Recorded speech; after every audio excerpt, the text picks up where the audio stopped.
How much can we improve a Roblox game in 7 days?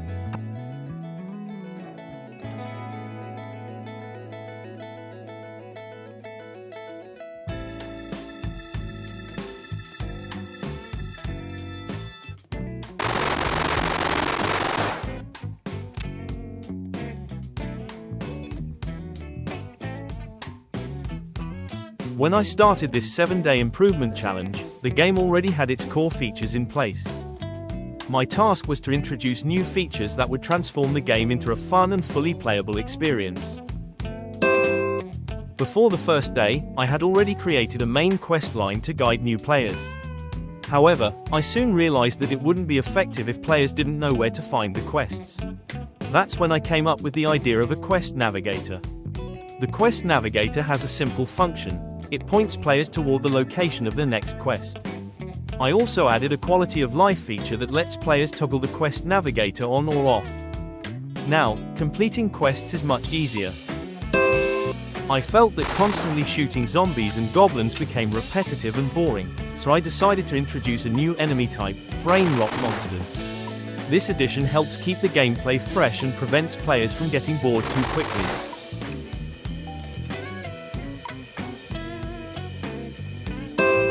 The base defense mode is a sequel to Brain Rot event. I figured, was Brain Rot monsters truly enough to relieve boredom from repetitive gameplay? I decided to create a whole new game mode, base defense mode. In this game mode, players not only kill but also build, which encourages strategy rather than blindly shooting monsters.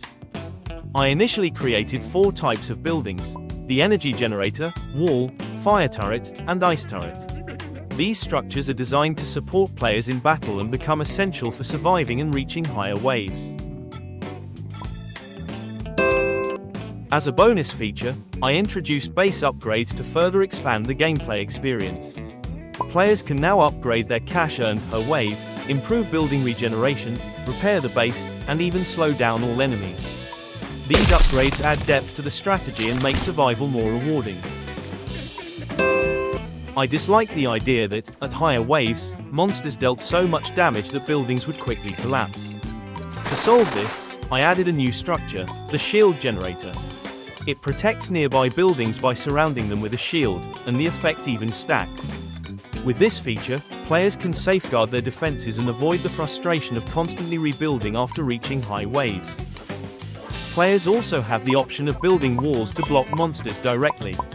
However, walls alone aren't as dependable, making them more of a temporary solution compared to shield generators.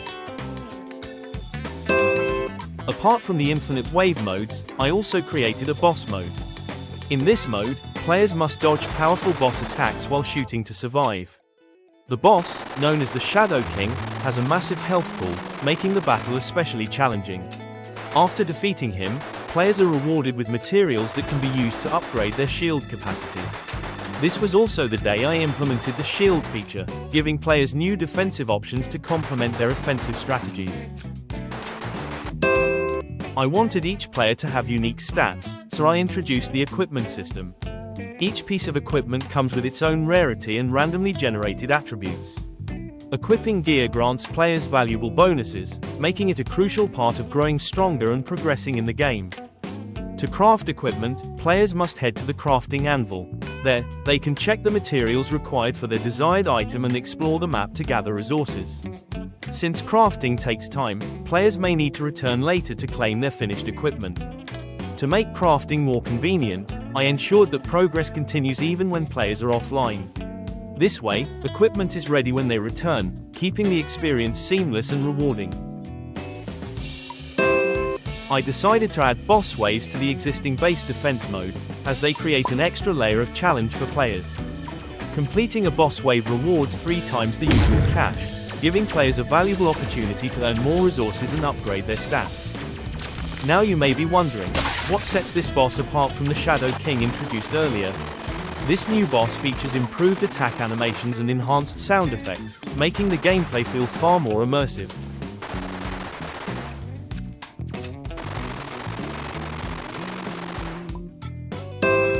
Apart from all the new features, I also polished the visuals by improving several UI elements and adding new sound effects. On top of that, I fixed a handful of minor bugs, though I honestly don't remember exactly which ones they were. That's basically everything I managed to build in just 7 days. Which day do you think was the best? And don't forget to leave a like if you'd like to see me continue into a second week.